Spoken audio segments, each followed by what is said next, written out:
Hello everyone, we are going to do a BookTube Newbie Tag today, and this is long overdue. Well, I've been doing this channel for a month or two, so I guess better late than never, but it's a way for you all to get to know me a little bit better, and basically why I started this BookTube channel in the first place. So the first question is, why did I start this channel? That is a great and interesting question. So I had not been a fan of having my voice or face shown on any of my platforms or even on my blog, but I learned a lot about how seeing the face behind a blogger or somebody you admire or a brand is a way to build a connection with that person. And with my mission and vision with the Incessant Bookworm, my goal is to build a bookish community. And what better way to do that is to show you all who I am. And hopefully that can come across in these videos. I've also done Instagram stories, and my goal at the beginning of the year was to do one Instagram story a week and one YouTube video a month. And I was scared out of my mind to start these. But the more I kept doing them, the more comfortable I got with them, and I even got a little bit excited to film them, even though it's still weird to hear my voice and see my face back on the screen. Next up is, what are some fun and unique things that you can bring to the BookTube channel? I feel that I am a traveling bookworm, and even though we're not really going anywhere nowadays, I can pull on some of my other experiences with traveling around the world or around the continental US, and how I look for literary locations, how I kind of frame my vacations and road trips around bookish things.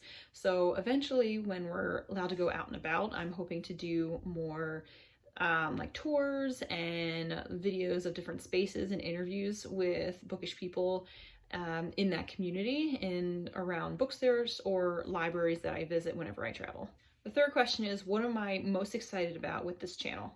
I'd have to say probably the confidence that I'm gaining from it. So I know that's not necessarily helping me be a better reader or a bookworm, but I just think in general, having more confidence helps you in life in so many different ways. You just feel better about yourself. You feel you can set goals and achieve them. And by putting my face and my voice out there for others to see and hear me, I think that that's putting myself outside my comfort zone, and I'm growing from it. So that, I mean, I could talk about anything, but clearly books are the most comforting thing for me to talk about. So having that as a base gives me a little bit of confidence each time I am able to be on the screen. So, but also just sharing about books in my natural voice and the way I communicate. Sometimes when I write in my blog posts and my social media, I like stop myself, and it's not a like conscious train of thought. It is how I would speak, but I think hearing it, you get the different inflections and things like that. So it's exciting to be able to share my personality a little bit more through video. The next question is, why do you love reading? Is there a right answer to this? I don't really know.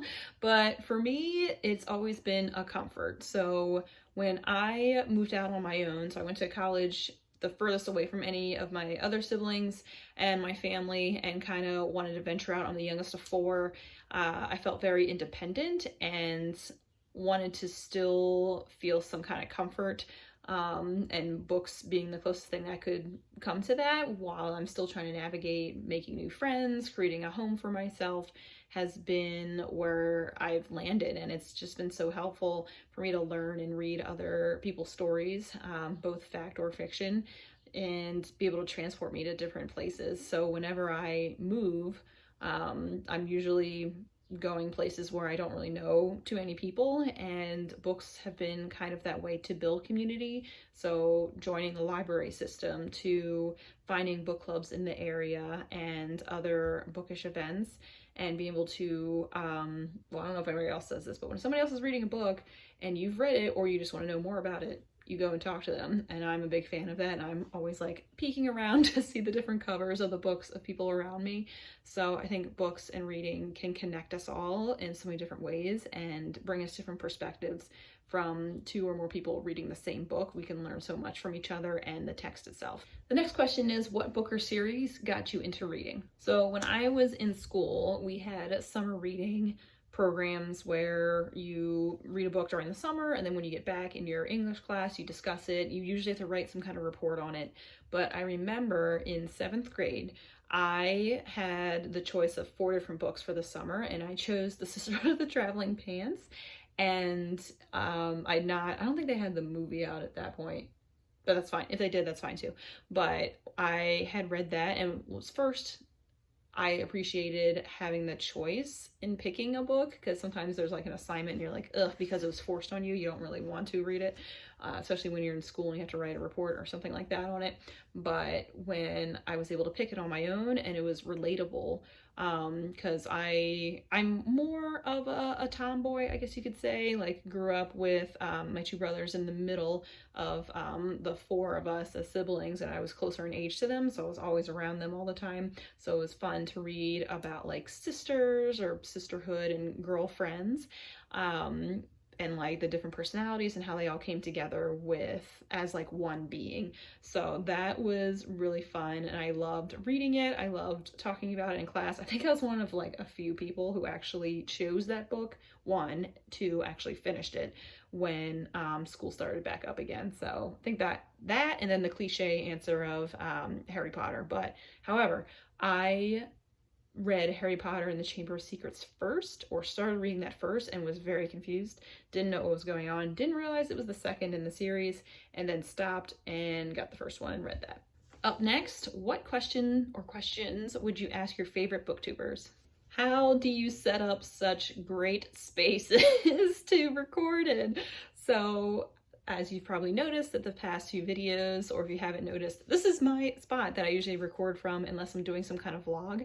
And it's fine. It's literally my bedroom, and I have some books behind me, but I want to add like some personality and have different variations in my recordings. But I'm just stumped with a smaller apartment and with my minimalist lifestyle. I guess that would be good to show, but how do you get creative with your shots? And how do you come up with content and topics? So I guess I'm kind of struggling with, I blog about certain topics, I do social media posts about other topics, and then I am now doing BookTube. So how can I kind of connect those topics or those channels across? Or does each thing have to be different? Or can I pull different pieces and content from each platform and go from there? So I guess those would be my 2 questions. The next question is, what are some of the hardest obstacles I would have to overcome while maintaining my BookTube channel? First would be consistency. I like knowing when I can A, record, and B, when I can post on YouTube and advertise it on my other social media channels. So I think that is going to be a challenge. But even with my blog and my social media platforms, I'm not that consistent, but there's not huge gaps where I'm not posting. And I think that's what's been happening with BookTube. It takes a little bit more time and resources. Also, like, I like having my makeup done, not like professionally or anything like that, but enough on that I feel comfortable. And then my hair also takes a while.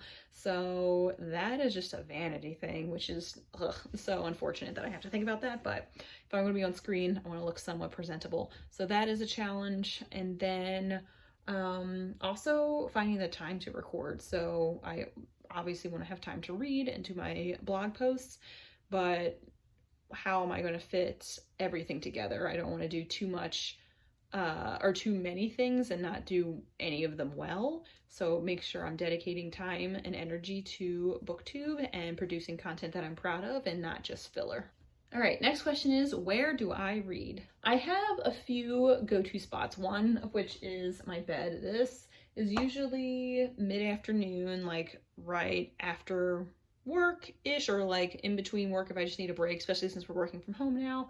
And then right before bed, I'm usually here. And then during like weekend days, usually like tech-free days, there is a comfy chair by a window out in my living room. There's a balcony on the other side of this window that I sometimes read on. I'm not a big reading in public person. I get so distracted. I do bring a book with me just about everywhere I go, but it's usually like short sprints, not like I'm going somewhere for hours to read.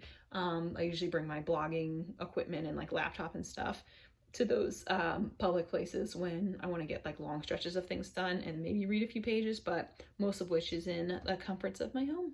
And last but not least, what kind of books do I enjoy? So I feel like I'm just gonna list off all the genres here because I feel like I can't, it's like when somebody asks you what's your favorite book. I can't answer that. There's some that I have on my shelf behind me that I would reread again, and there are ones that I quote a lot and talk about a lot, but I can't pick just one. But for genres, usually historical fiction or period dramas are really interesting to me.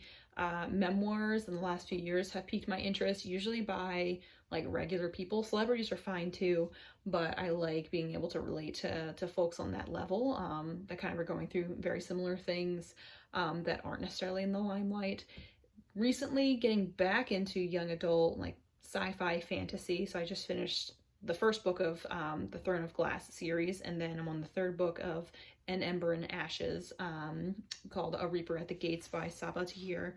So that has been increased. I'm wondering if that has to do anything with quarantine and how like I don't want to live too much in the reality or the real world and just want to escape. So that's probably where that's coming from.